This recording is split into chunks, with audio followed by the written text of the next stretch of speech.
নমস্কাৰ বুলছবি Dotcom প্ৰথমটো ভিডিঅ'লৈ আপোনালোকক স্বাগতম জনাইছোঁ। সিনেমা জগতৰ লগত জড়িত বিভিন্ন মননশীল পৰ্যালোচনা আৰু গঠনমূলক আলোচনাৰ বাবে বুলছবি Dotcom সাবস্ক্ৰাইব কৰক। ধন্যবাদ। তেন্তে আহক আজিৰ যাত্ৰা আৰম্ভ কৰোঁ।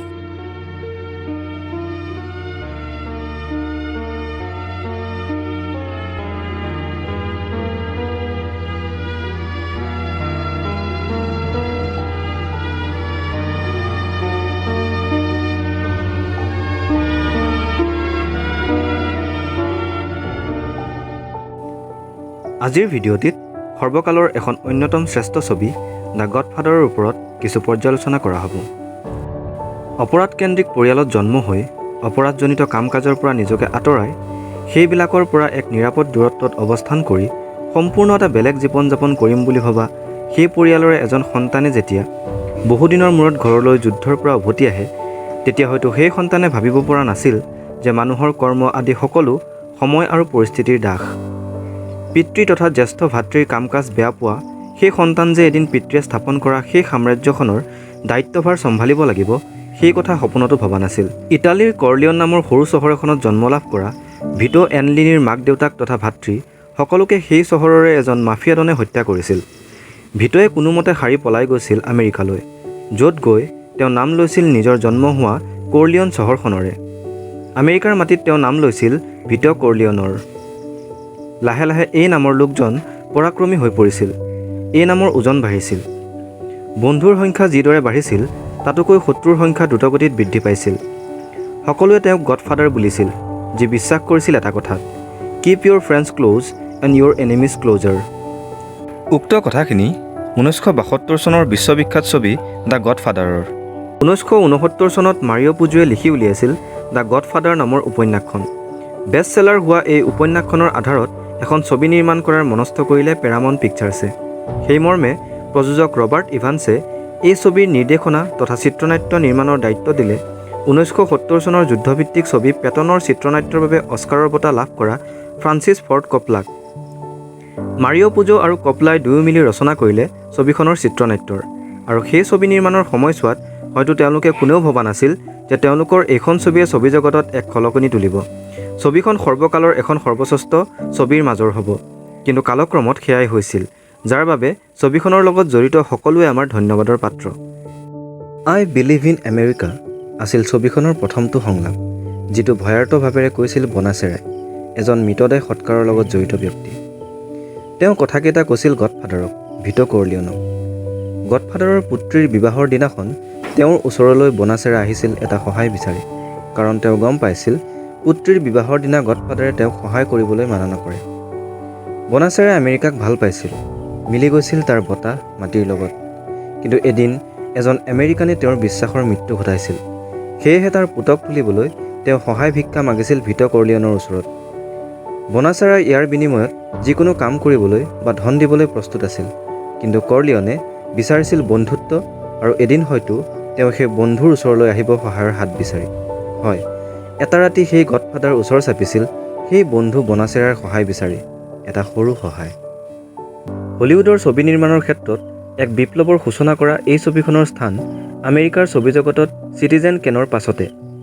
ইয়াৰ দ্বিতীয় খণ্ড দ্য গডফাদাৰ 2 মুক্তি লভিছিল 1974 চনত, য'ত ভিটো কৰ্লিয়নৰ শিশুকাল তথা যৌৱনকালৰ লগতে বৰ্তমানৰ কাহিনীক সমান্তৰালভাৱে দেখুওৱা হয়।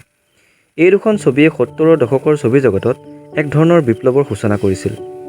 চিত্ৰ নিৰ্মাতাসকলক ছবি নিৰ্মাণৰ কিছুমান নতুন ধাৰাৰ প্ৰৱৰ্তন কৰিছিল এই ছবি দুখনে। ইয়াৰ তৃতীয় ভাগ দ্য গডফাদাৰ 3 মুক্তি লভিছিল 1990 চনত, কিন্তু এইখন প্ৰথম দুখনৰ দৰে সফল হ'ব পৰা নাছিল। ডন ভিটো কৰ্লিয়ন অৰ্থাৎ গডফাদাৰৰ চৰিত্ৰটোৰ বাবে ষ্টুডিঅ'ই বাছনি কৰিছিল বাৰ্ট লেনকাষ্টাৰ, আৰ্নেষ্ট বৰ্গনিন, ফ্ৰেংক চিনটাৰা আৰু লৰেন্স অলিভাৰৰ দৰে অভিনেতাক, কিন্তু কপলাৰ পচন্দৰ অভিনেতা আছিল মাৰ্লন ব্ৰেণ্ডো।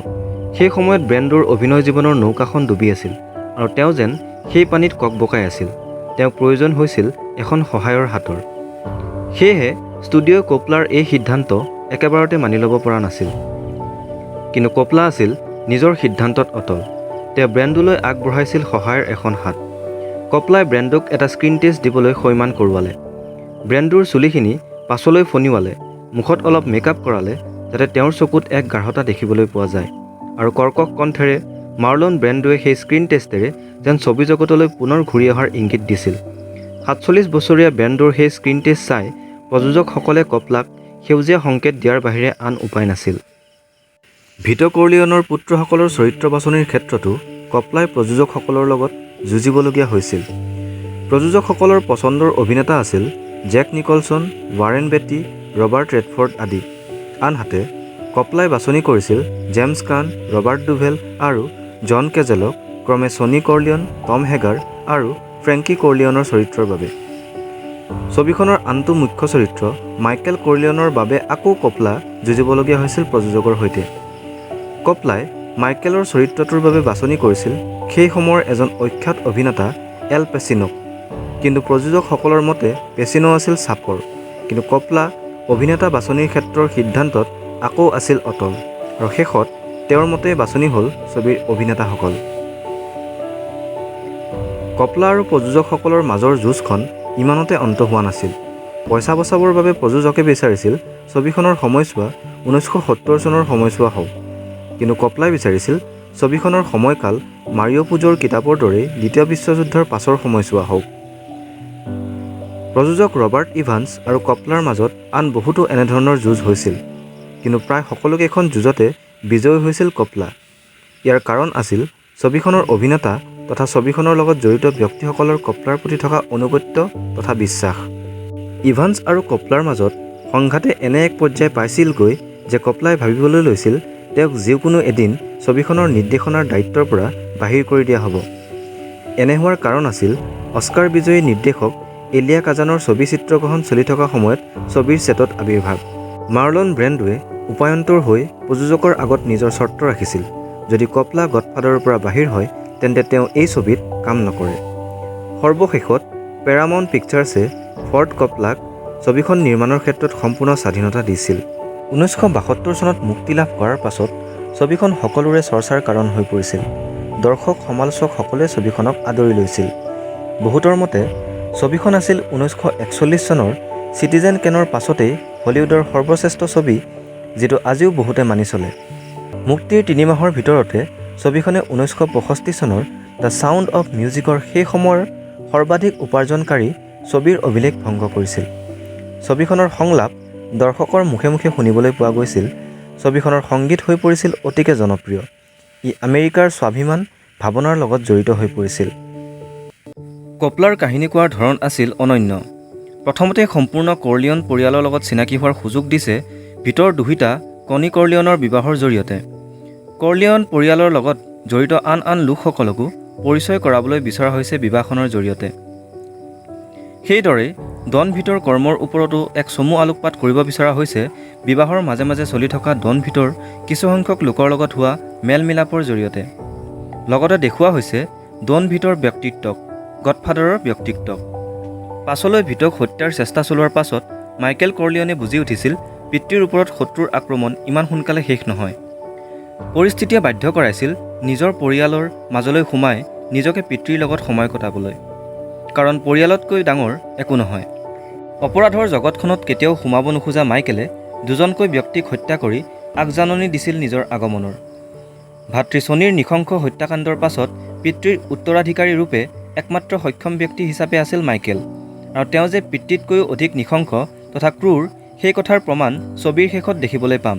লগতে দেখিবলৈ পাওঁ দ্য গডফাদাৰ 2ত তেওঁ পিতৃয়ে কোৱা কিপ ইউৰ ফ্ৰেণ্ডছ ক্ল'জ বাট ইউৰ এনিমিজ ক্ল'জাৰ কথাষাৰ আখৰে আখৰে মানি চলিছিল।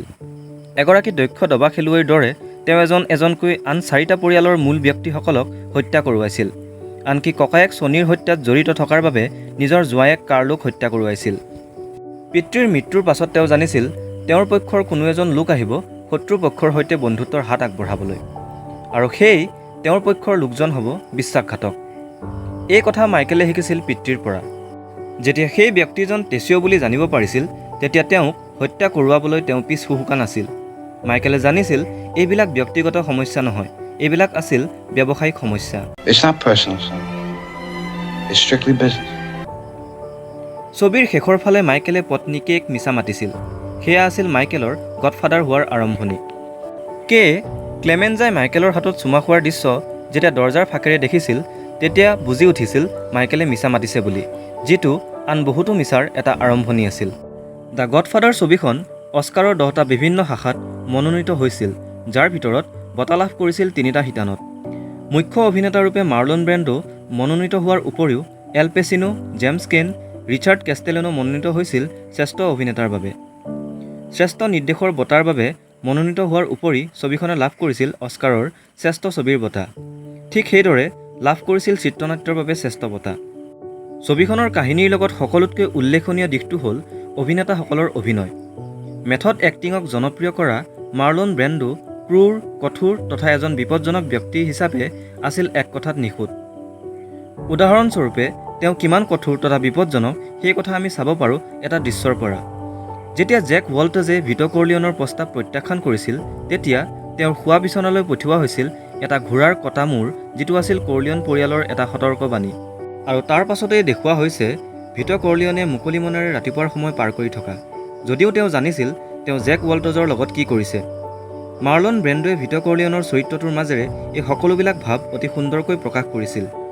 দ্বিতীয় বিশ্বযুদ্ধৰ এজন যুদ্ধবীৰৰ পৰা 2টাকৈ নৃশংস হত্যাৰ পাছতেই নিজৰ পৰিয়ালৰ বাকজৰী চম্ভালালৈকে মাইকেলৰ চৰিত্ৰটো আছিল বহু তৰপীয়।